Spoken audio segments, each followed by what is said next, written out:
Professora, boa noite. Bom, primeiramente, gostaria de me apresentar. Eu sou a Gabriela Silva Fiorin, da turma C do Integral. Esse daqui é um seminário de embriologia, mais especificamente, né, sobre o desenvolvimento embrionário de aves e mamíferos. Mas antes, gostaria de pedir desculpas caso a senhora escute alguma movimentação, algum barulho, alguma voz ou algum latido. Porque eu tô na minha casa e meus pais estão com a TV ligada, às vezes eles podem falar alto e acabar atrapalhando. Eh, Também gostaria de pedir desculpas sobre eu estar gravando no celular. Eu não me dei bem com o Google Meet, eu tentei muito usar ele, mas eu não consegui, não fui muito feliz, admito. E aí eu tive que recorrer a gravar pelo celular e mandar para a senhora, através, né, do link do YouTube, do canal que eu fiz para a senhora conseguir ver o meu vídeo. Bom, então, depois dos recados dados, né, vamos começar. Bom, como dito anteriormente, né, esse trabalho é mais específico para o desenvolvimento embrionário de aves e mamíferos. Esse trabalho ele tem como objetivo mostrar como esses dois grupos, mesmo podendo ser, né, ter uma diferença importante entre eles, como o tipo de ovo e na clivagem inicial, acabam apresentando uma grande semelhança a partir da formação do disco embrionário. A partir desse ponto, os processos de gastrulação, neurulação e organogênese se tornam muito parecidos. Tanto que, quando a gente chegar nessas três partes, né, do slide, a senhora vai perceber que não vai estar separado. Então, tipo, gastrulação de aves, gastrulação de mamíferos, neurulação de aves, neurulação de mamíferos, porque são algo muito semelhantes e que pode ser explicado de uma forma só, separadamente. Separadamente não, unicamente, desculpa. Bom, vamos começar então. Aqui nós temos o sumário, então aqui a senhora vai ver a fertilização interna de aves e mamíferos primeiro, depois clivagem de aves e mamíferos. Na terceira parte, vamos ver gastrulação e neurulação e, por último, organogênese. Bom, fertilização. Tanto nas aves quanto nos mamíferos, a fecundação ela é interna, ou seja, o encontro do espermatozoide com o óvulo acontece dentro do corpo da fêmea. Nas aves, a fecundação ocorre no oviduto.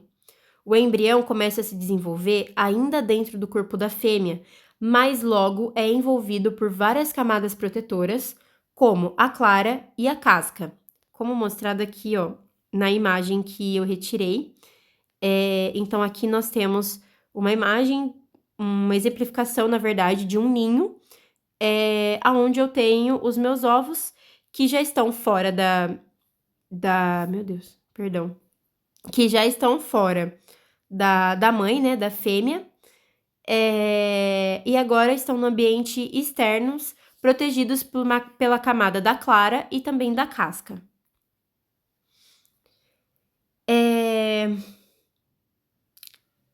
O ovo das aves contém muito vitelo, que serve como uma reserva nutritiva para sustentar o embrião até o seu nascimento. Então, o ovo das aves é este ovo, o telolécito, que contém muito vitelo. E, como dito, ele serve como uma reserva nutritiva para o embrião e sustentar o embrião.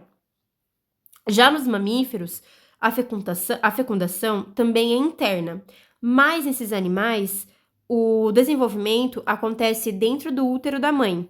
Então, a gente tem aqui uma fotinho de um bebezinho na placenta. Nos mamíferos placentários, o embrião não depende de uma grande quantidade de vitelo, porque ele recebe nutrientes e oxigênio diretamente da placenta. Então, e o ovo dos mamíferos é um ovo oligolesto, como a gente consegue ver aqui. Então, perceba, aqui eu tenho um grão de vitelo no ovo que eles estão distribuídos de forma uniforme, de forma homogênea, né? Então, eu não tenho grande quantidade no polo animal, ou no polo vegetal, ou nos extremos do ovo. Eu tenho esses grãos de vitelo misturados de forma homogênea. Então, a diferença fundamental entre aves e mamíferos na fertilização interna é que as aves dependem de muito vitelo no ovo, enquanto os mamíferos placentários dependem somente da placenta. Agora, nós vamos para a clivagem e formação da blástula. Depois da fecundação, começa a clivagem, que são as divisões celulares. Nas aves, como o ovo ele tem muito vitelo, de novo, um ovo telolécito, a clivagem é chamada de meroblástica discoidal, porque só ocorre no disco germinativo, uma pequena região acima do vitelo.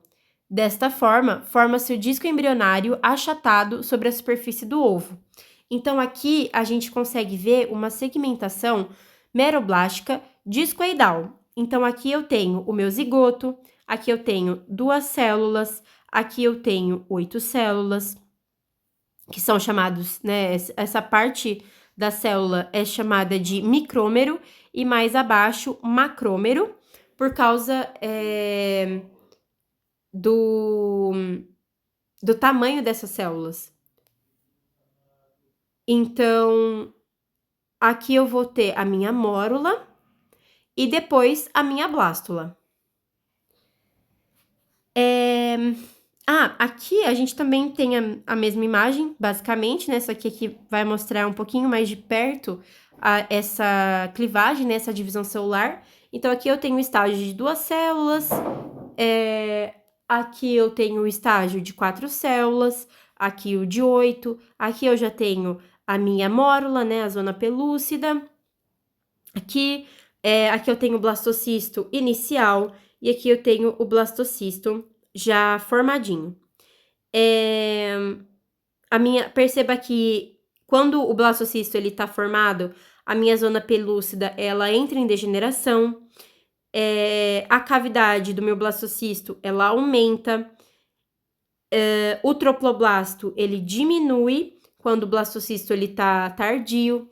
Então, todo esse processo é para o desenvolvimento do embrião, né? Até chegar na gastrulação. Bom, agora a gente vai falar da clivagem de mamíferos. Nos mamíferos, o ovo tem pouco vitelo, por isso a clivagem é holoblástica radial. Ou seja, o ovo inteiro se divide.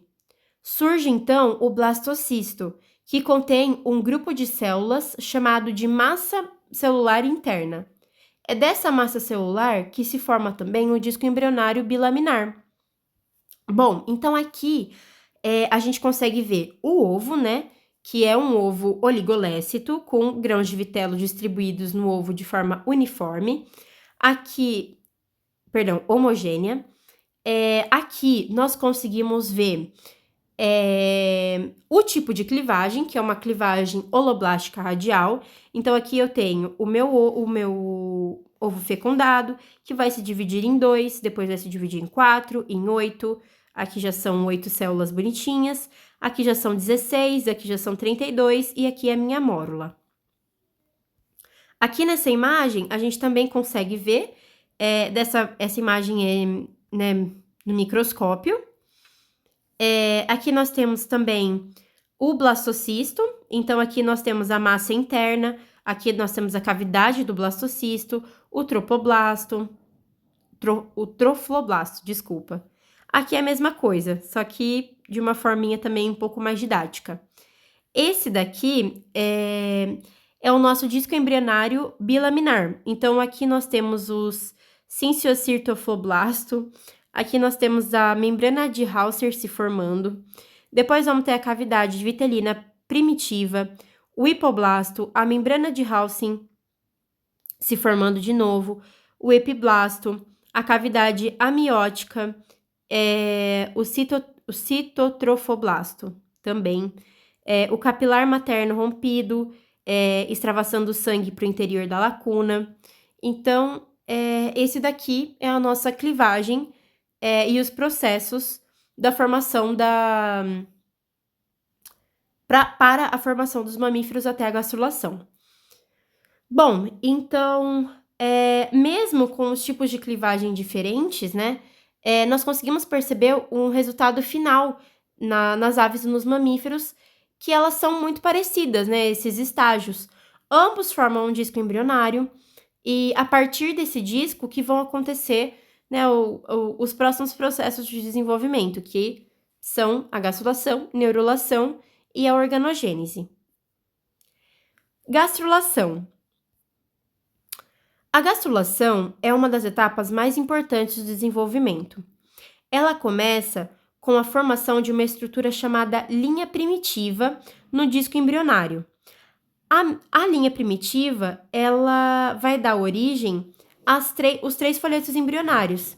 Então, esses 3 folhetos são células que começam a se movimentar, a se invaginar e migrar, que aí sim formam esses 3 folhetos, que vão dar origem a todos os tecidos e órgãos do corpo. Esses folhetos, eles são denominados de ectoderma, mesoderma e endoderma. A ectoderma, ela vai formar o sistema nervoso e a epiderme. A mesoderma vai dar origem aos músculos, ossos, coração, vaso sanguíneo e rim. A endoderma vai dar origem ao tubo digestivo e órgãos como fígado, pâncreas e pulmão. Bom, então aqui nessa primeira imagem a gente consegue ver a gastrulação da galinha. Então aqui nós vamos ter a blastocele, depois a blastoderme, os grãos de vitelo e o hipoblasto. O hipoblasto é aquele que vão ser as células que vão migrar para formar também esses 3 folhetos embrionários. Então aqui eu já tenho uma outra imagem, aonde a minha ectoderme é essas células em azul, a minha endoderme é essas células em verde e a minha mesoderme é essas células em vermelho, que elas estão migrando para formar esses 3 folhetos embrionários. Aqui nós temos a linha primitiva, aqui nós temos o nó de Hansen, também temos... basicamente é isso. Aqui a gente consegue ver então as células as células migrando. Bom, aqui em cima nós já temos a imagem de uma gastrulação dos mamíferos. Então aqui a gente consegue ver a blástula, né, onde desculpa, professora, eu não sei inglês. Então aqui nós já temos o começo da formação da blástula. Aqui a gente consegue ver o nó de Hansen, aqui a linha primitiva, aqui já começa a invaginação das células, né, a migração das mesmas, e aqui também a outra imagem dessa migração das células. Então aqui nós temos a cavidade amiônica, o sulco primitivo, o nó de Hansen, a ectoderma, a endoderma e a mesoderma, que são essas células do meio que estão todas migrando. E aqui depois também é uma imagem, né, da gastrulação nas aves. Bom, a gastrulação,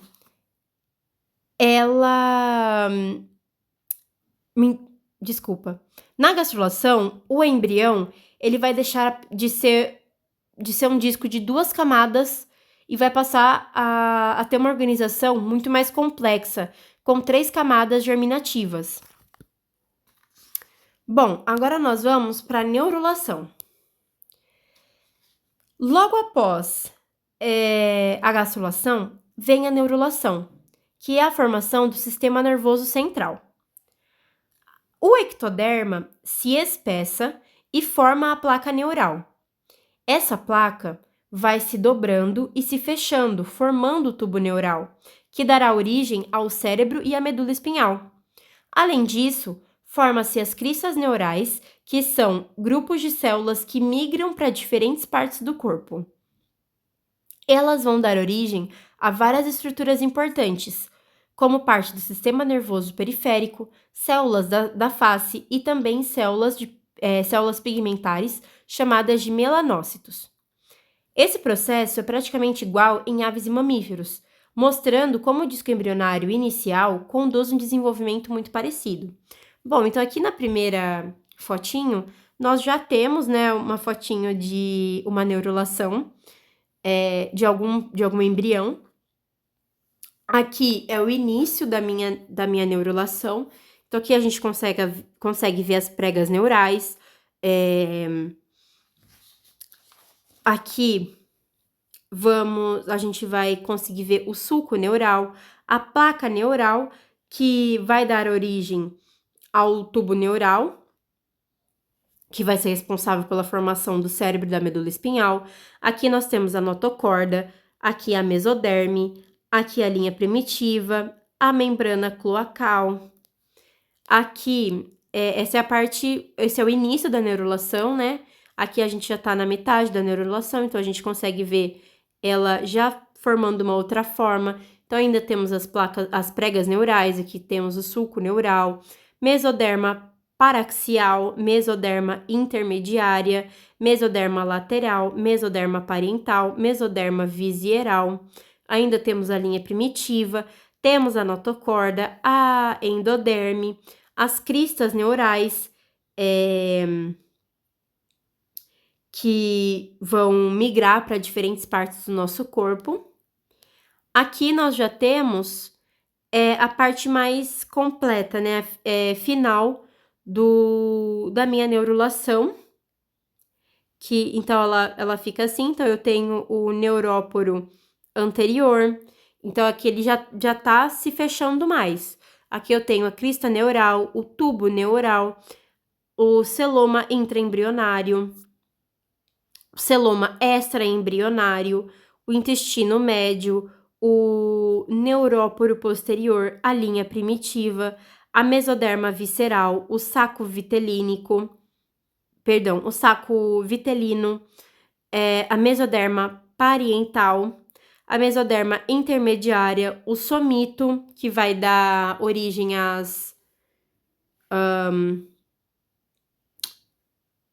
os ossinhos, sabe, da coluna, da nossa coluna, a ectoderma.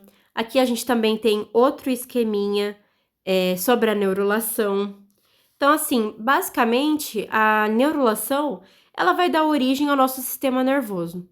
É nesse momento onde a gente vai conseguir ter a nossa formação do cérebro, da coluna da medula espinhal, da nossa coluna. Essa é uma das partes mais importantes do desenvolvimento embrionário. Bom, agora a gente vai para a organogênese, que depois da gastrulação e da neurulação, vem a fase da organogênese, que significa a formação dos órgãos. Cada folheto embrionário contribui para a formação de diferentes sistemas. Então, como dito anteriormente, a ectoderma vai formar a pele e o sistema nervoso, a mesoderme forma os músculos, os ossos, corações, rins e o sistema circulatório. O endoderma forma órgãos do sistema digestivo e do sistema respiratório. É nesse ponto que os órgãos começam a se diferenciar e ganhar funções específicas, preparando o embrião para o nascimento.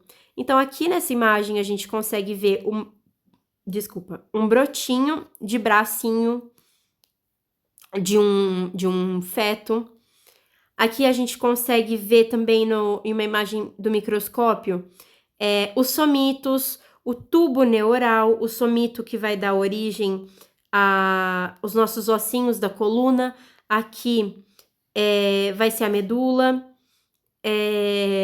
Aqui em cima, nós temos o somito, a coluna vertebral, os olhos, a cabeça, o coração, o umbigo com a placenta, que é a placenta que vai dar